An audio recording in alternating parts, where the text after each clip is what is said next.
Hey, here is your insider scoop.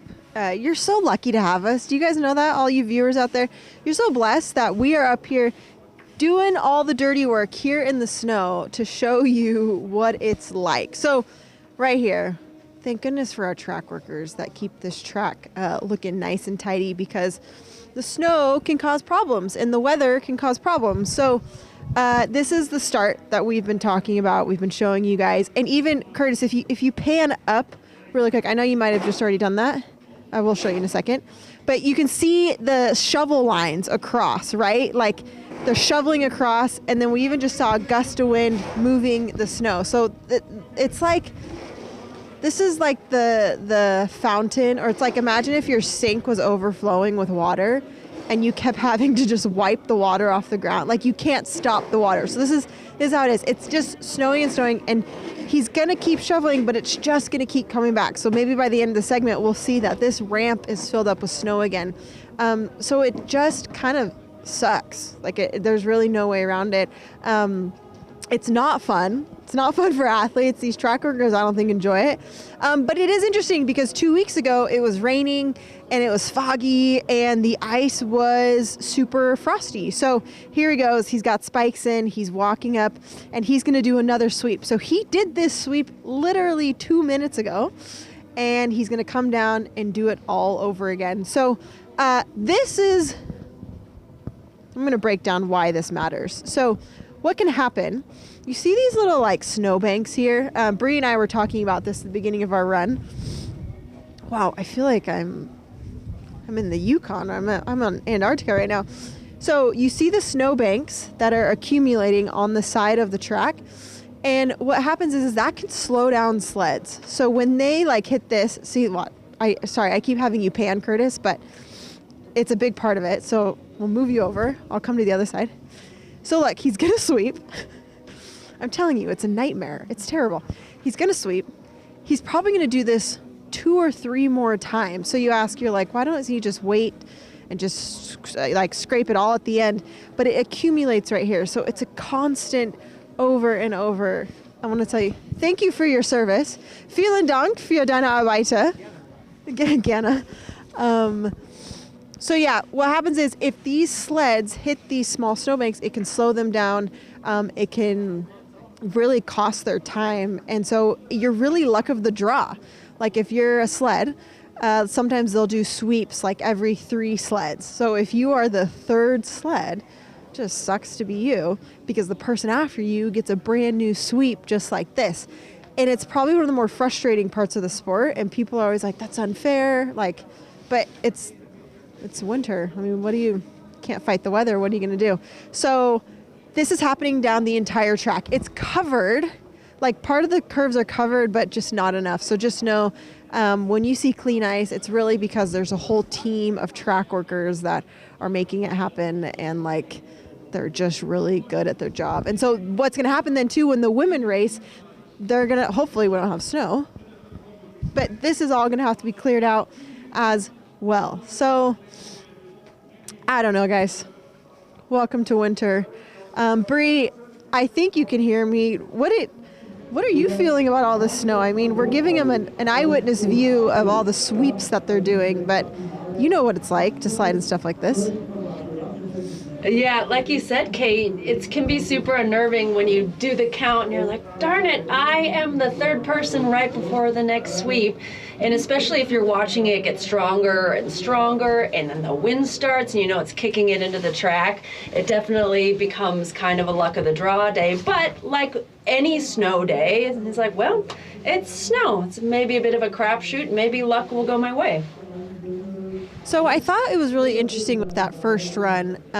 I was trying to berate the Austrians to tell us how in the world they got that 2/10 lead in there. And Schorsch Hackle was just like, oh, not a big deal. And I'm like, this is a big deal. You have 2/10 ahead of the rest of the field. So what was your take on it? How did the runs look with all those women? Yeah, you know, they all looked really sharp. So men and women, it's fun to see everyone coming out, you know, with like on their top game after a long, long season. So, it's not like we saw anyone with huge mistakes that somehow slid their way into first. So everyone's looking really consistent, and it's incredibly tight. So, like you said, I mean, Austria is here trying to make up for a pretty rough second half of the season all in one, and they're flying. So kudos to them. Yeah, I was asking the coaches, I was like, you guys started out really strong at the beginning of the season, so this must feel nice if you could just put a bow on it and pull out a win for some of their team. And they're just like, it's very hard to win so many medals. And I'm like, don't say that. Like, you could do it this weekend. You never know. That's classic. Yeah, I mean, it's funny because they somehow became a bit of like the dark horses in the second half of the season just because Sigulda was so terrible for them. But, I mean, they're still Austria. They're still strong. And, Wolfgang Kindl is still fighting for a top 3 overall. They're still in the mix.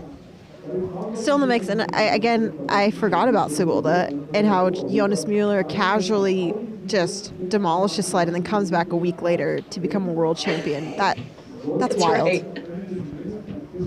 Yeah, it was pretty wild. And so, they're back on top form here to finish out the season. But the bigger story right now is, Wendell Arlt versus Egert Beneken. And it's looking tight enough that Wendell Arlt have a good chance of taking that over overall. And then I believe that if Fedor Oberhofer finish at least second, then they've secured the smaller globe. They've definitely secured the big globe for the overall. But, Kate, what do I call this when it's not the overall, but it's the overall? And it's not singles, honestly, so you call it, like, the main event? It's a great question, and I was going to leave that one up to you. Because I don't know. Yeah, we'll call this the overall, and then the other one overalls. Okay, über alles, as they'd say in German. Yeah, so, über alles. I just want to ask you one last question. So, do you think that Egla Kipp will hold on to this lead, or what do you think? They've got over 2/10 on Ando Upita and Sanya Ozalina, and actually Vedder and Oberhofer are down there in third, but just 2,400s back. So they are, though, going to be last off because of the reverse order, and if it continues to snow, that might make things tougher on them. Okay, we'll have to see. And also, not to forget the Latvians, them winning sprint 2 weeks ago. It changed their career kind of overnight. They got the third overall for for the sprint for the women's doubles. So looks like they're able to recreate it this week. Do you think they'll hold on to this for the second run also? Yeah, I think so. They seem to fly here. They like it here, so kudos to them.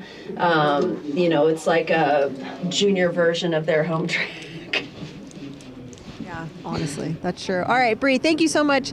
Wait, also, how are you feeling? Did the first run go okay? How are energy levels? Yeah, I think so. I mean, that's up to the audience, but energy levels are up there. I've got some dark chocolate here to keep the energy going, and it's been a fun race. So, when it comes down to it, watching sliding, which is really fun, and it's exciting stuff here. I'm sure you're doing incredible. I'll let you go get ready. I'm going to do a little time check. I believe we're 5 minutes away. I believe we're 5 minutes away before we start our second run. We've got our trusty sweeper. He's about to do another run down the start ramp. Bless his heart. Bless his soul. We've got sweepers behind me, so they're going to run through this one more time. But while we watch this beauty of track work and the artistry of these men and how they take care of this track, we're going to show you the track. We're going to show you the POV, what it's like to go down this track.